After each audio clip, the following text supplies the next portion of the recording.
Wow, this is absolutely incredible. It's like walking through a passageway and just coming into a completely different world.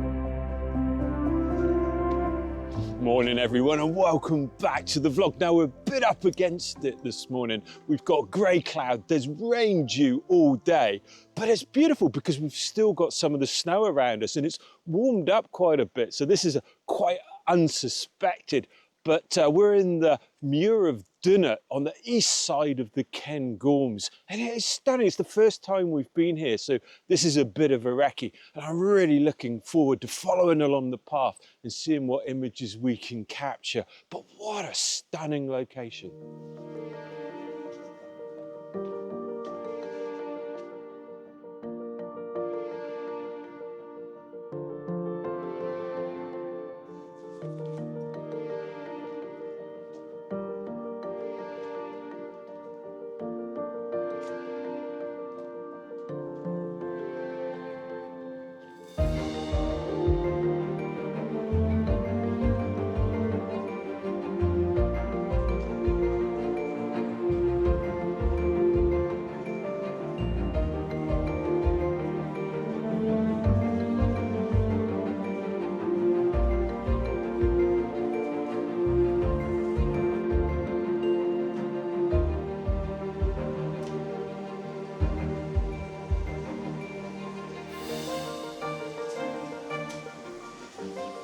Wow, this is absolutely incredible. It's like walking through a passageway and just coming into a completely different world. Just take a look at this.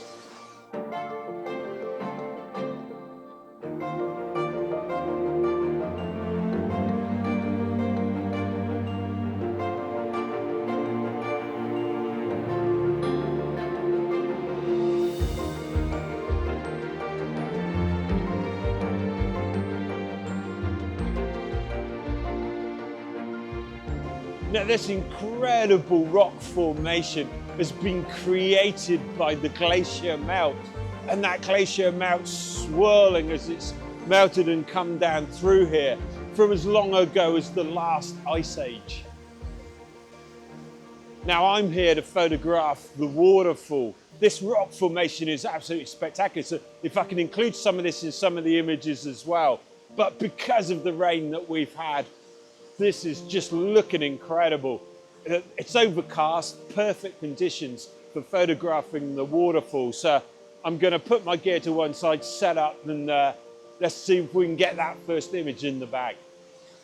Now, this first image that I'm going to take, I've kept it pretty simple. I always like to get that first shot in the bag before I start sort of moving around and trying some different compositions. What I've done is I've put on the wide angle lens so I can capture some of these lower rock features. The sky's incredibly bright, so I'm always looking at ways of removing that sky out of my image. And by coming around to here, I've just managed to get this rock coming down so that it blocks that light. And it's really nice because it's got some nice moss and some ferns coming off or grasses coming off the side of it. So it's got a little bit of interest and texture. Anyway, I'll show you what I'm looking at on the back of the camera.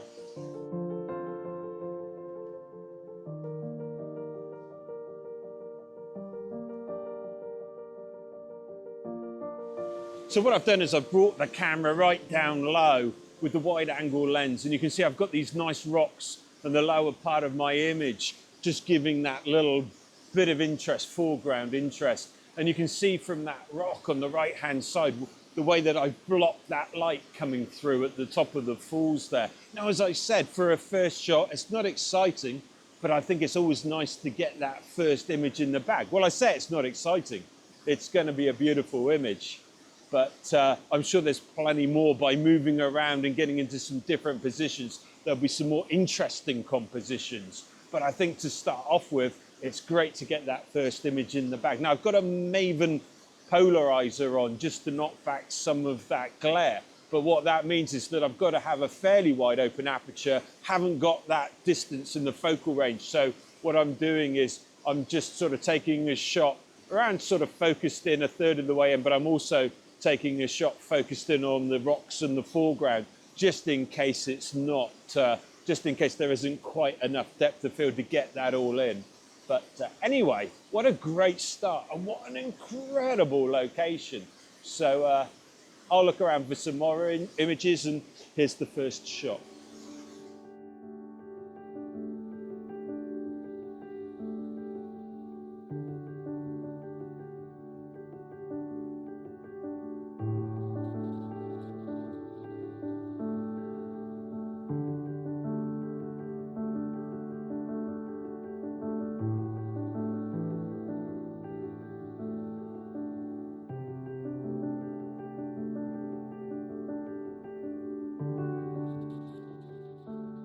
So I'd like to take a quick break and give a shout out to Yolanzi, who I reached out to sort of 5 or 6 months ago when we were looking for a versatile travel tripod that we could use for our videoing, for our vlogging. And I'd seen a demo of their JJ06 tripod with a combined ball head and panning.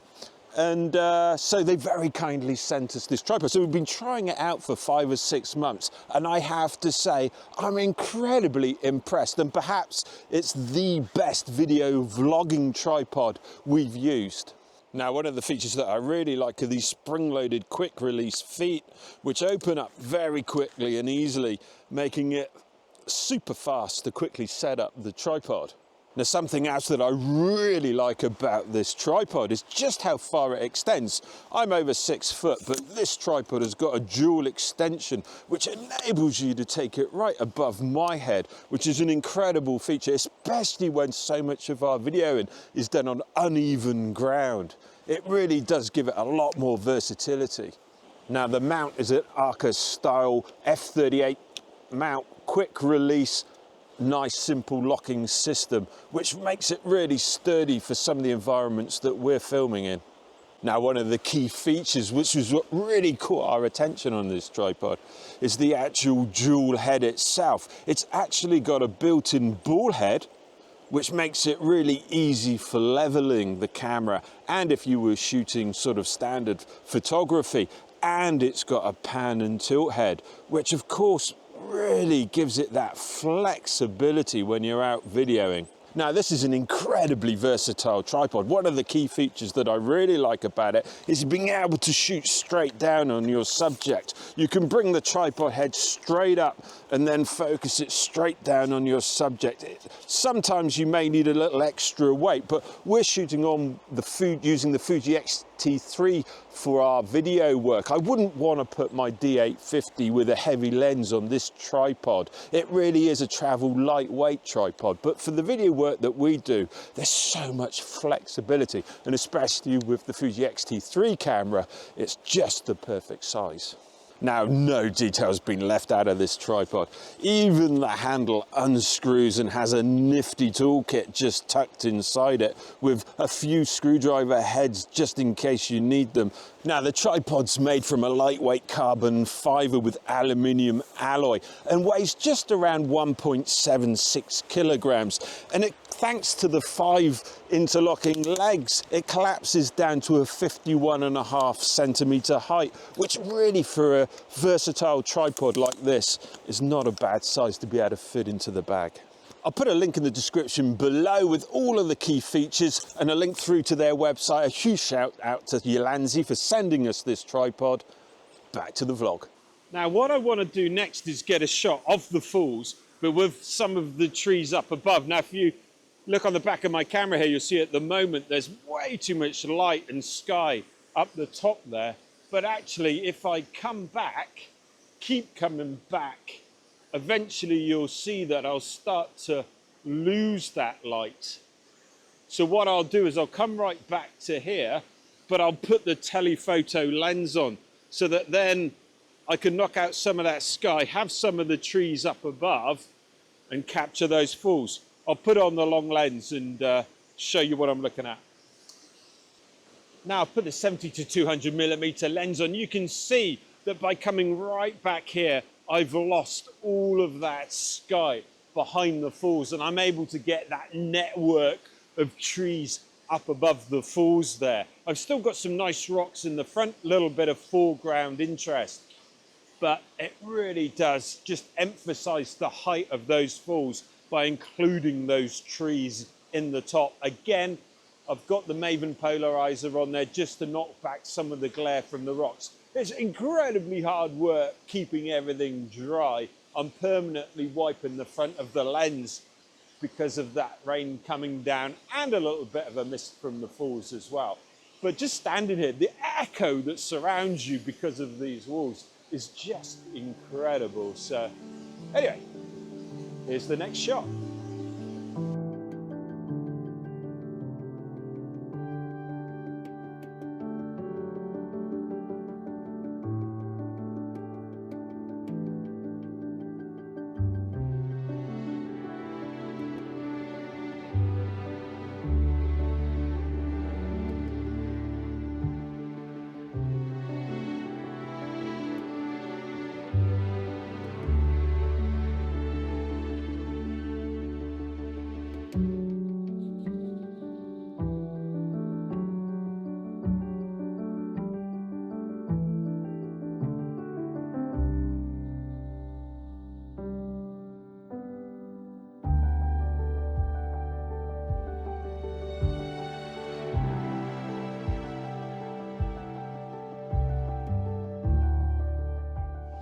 Now what I've done is I've come right round to the left-hand side to try and get in amongst some of these rocks. And what I really like about my position here is there's all these smaller falls that come down through here, sort of zigzagging through the rocks, and they make a really interesting feature. There's a big boulder up on the right-hand side there that I'm just capturing. Now, it doesn't make the waterfall look quite as dramatic from this shot, because now we're given so much foreground.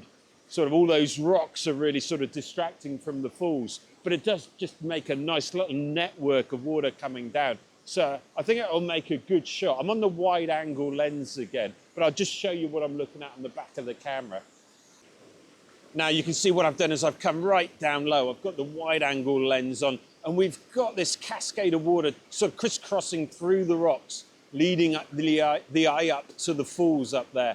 And because of that rain, we've got some real soft light just above the falls there, which just really softens the background. And as I said, because we're shooting wide angle and we're pushing those falls away from us, it really does. You lose the sort of impact and the sort of drama of the falls, but you add all of that extra interest into the foreground. Here's the next shot.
Well, I think that's it for this episode of the vlog. What an incredible location. You go up through the rock fall there and it's like walking through the wardrobe and into Narnia. Just a completely different environment and place to be. And well, definitely we'll be coming back here to revisit. The weather, you know, we looked out this morning, it was grey, it was raining, but I don't think we could have come in better conditions because there's plenty of water cascading through there and not too much light for photographing the waterfall. So I hope you've enjoyed this episode as much as we have, and I can't wait to take you on the next adventure. If you haven't already, don't forget to subscribe. If you enjoyed the video, hit that like, and I think that's it. Look forward to seeing you in the next episode. Thank you so much for watching.